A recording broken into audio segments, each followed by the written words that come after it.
Assalamualaikum warahmatullahi wabarakatuh. Implementasi nilai-nilai dasar, akuntabilitas, dan nasionalisme.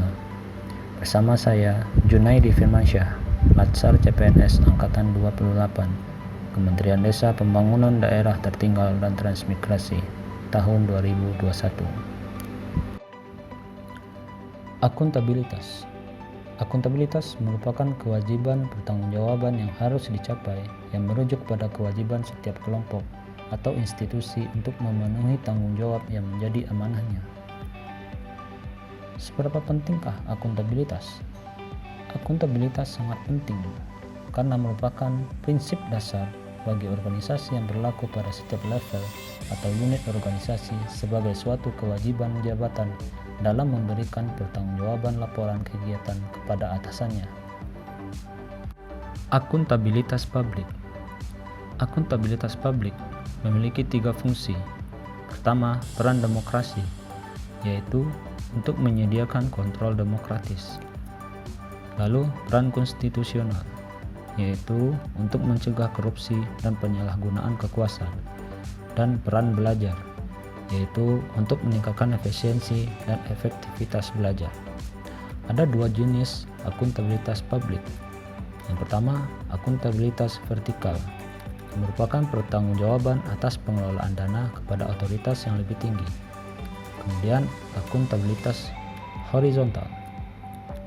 Akuntabilitas horizontal merupakan pertanggungjawaban kepada masyarakat luas. Tingkatan akuntabilitas. Akuntabilitas terdiri dari 5 tingkatan di bawah ini. Yang pertama, akuntabilitas personal.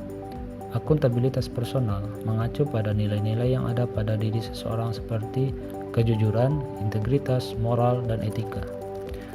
Yang kedua, akuntabilitas individu. Akuntabilitas individu mengacu kepada hubungan antara individu dan lingkungan kerjanya, yaitu antara PNS dengan instansinya sebagai pemberi kewenangan. Pemberi kewenangan bertanggung jawab untuk memberikan arahan yang memadai, bimbingan, dan sumber daya, serta menghilangkan hambatan kerja. Sedangkan PNS sebagai aparatur negara bertanggung jawab untuk memenuhi tanggung jawabnya. Yang ketiga, akuntabilitas kelompok. Dalam akuntabilitas ini tidak ada lagi istilah saya, tetapi yang ada adalah kami, karena di sini ruangan lingkupnya adalah sebuah kelompok, di mana dituntut kerjasama kelompok yang sangat kuat dan sangat baik. Yang keempat, akuntabilitas organisasi. Akuntabilitas organisasi mengacu pada hasil pelaporan kinerja yang telah dicapai, baik pelaporan yang dilakukan oleh individu terhadap organisasi, institusi, maupun kinerja organisasi kepada stakeholder lainnya. Yang terakhir, akuntabilitas stakeholder. Stakeholder yang dimaksud adalah masyarakat umum, pengguna layanan, dan pembayar pajak yang memberikan masukan, saran, dan kritik terhadap kinerjanya. Jadi, akuntabilitas stakeholder ini adalah tanggung jawab organisasi pemerintah untuk mewujudkan pelayanan dan kinerja yang adil, responsif, dan bermartabat. Dimensi akuntabilitas. Akuntabilitas memiliki 4 dimensi di bawah ini. Yang pertama, akuntabilitas kejujuran dan hukum, yaitu terkait dengan kepatuhan terhadap hukum dan peraturan yang diterapkan. Kemudian, akuntabilitas proses, diartikan melalui pemberian pelayanan publik yang cepat, responsif, dan murah. Kemudian, akuntabilitas program, dapat memberikan pertimbangan apakah tujuan yang ditetapkan dapat tercapai dan apakah ada alternatif program lain yang memberikan hasil maksimal dengan biaya minimal. Yang terakhir, akuntabilitas kebijakan, terkait dengan pertanggungjawaban pemerintah atas kebijakan yang diambil terhadap DPR atau DPRD dan masyarakat luas.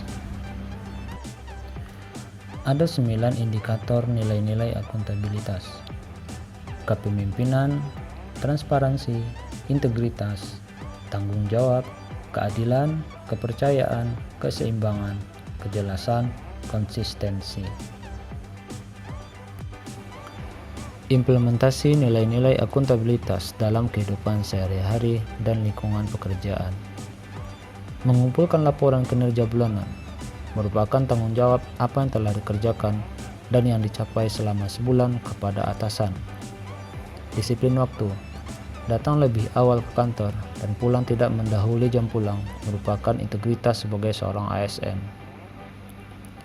Tetap fokus bekerja meskipun WFH. Di masa pandemi ini diberlakukan sistem kerja WFH, yaitu bekerja dari rumah. Meskipun WFH bukan berarti bersantai-santai di rumah, tetapi tetap fokus terhadap pekerjaan yang diemban, merupakan bentuk konsistensi dalam akuntabilitas sebagai seorang ASN. Nasionalisme.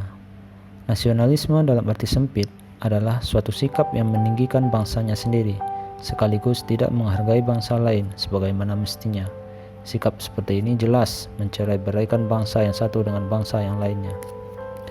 Sedangkan dalam arti luas, nasionalisme merupakan pandangan tentang rasa cinta yang wajar terhadap bangsa dan negara, dan sekaligus menghormati bangsa lain. Nasionalisme Pancasila merupakan pandangan atau paham kecintaan manusia Indonesia terhadap bangsa dan tanah airnya yang didasarkan pada nilai-nilai Pancasila. ASN sebagai pelaksana kebijakan publik. ASN harus memperhatikan prinsip penting sebagai pelaksana kebijakan publik, yaitu ASN harus mengutamakan kepentingan publik dan masyarakat luas dalam mengimplementasikan kebijakan publik. ASN sebagai ujung tombak dalam membuat dan mengeksekusi suatu kebijakan dalam merespon suatu masalah.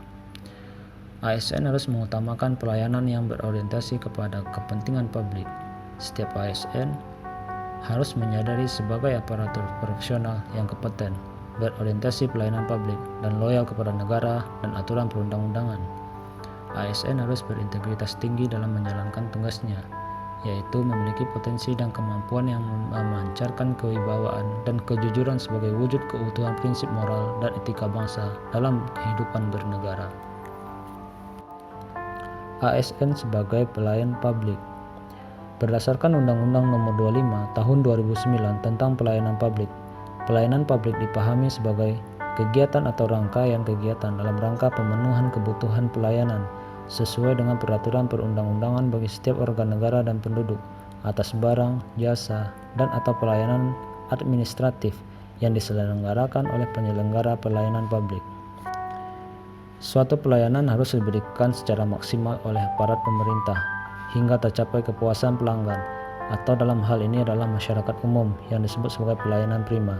Sederhananya, pelayanan prima dapat didefinisikan sebagai pelayanan yang sesuai dengan standar pelayanan dan memuaskan pelanggan. ASN sebagai perekat dan pemersatu bangsa. Dalam Undang-Undang Nomor 5 Tahun 2014, Pasal 66 ayat 1-2 terkait sumpah dan janji ketika diangkat menjadi PNS. Di sana dinyatakan bahwa PNS akan senantiasa setia dan taat sepenuhnya kepada Pancasila, Undang-Undang Dasar 1945, negara dan pemerintah. Peran ASN dalam menciptakan kondisi damai. Posisi PNS sebagai aparatur negara harus bersikap netral dan adil. Netral dalam artian tidak memihak kepada salah satu kelompok atau golongan yang ada. Adil berarti PNS dalam melaksanakan tugasnya tidak boleh berlaku diskriminatif dan harus objektif, jujur, dan transparan. PNS menjadi figur dan teladan di lingkungan masyarakatnya. PNS juga harus menjadi tokoh dan panutan masyarakat. Dia senantiasa menjadi bagian dari problem solver, bukan bagian dari sumber masalah. Oleh sebab itu, setiap ucapan dan tindakannya senantiasa menjadi ikutan dan teladan warganya. Indikator nilai-nilai nasionalisme.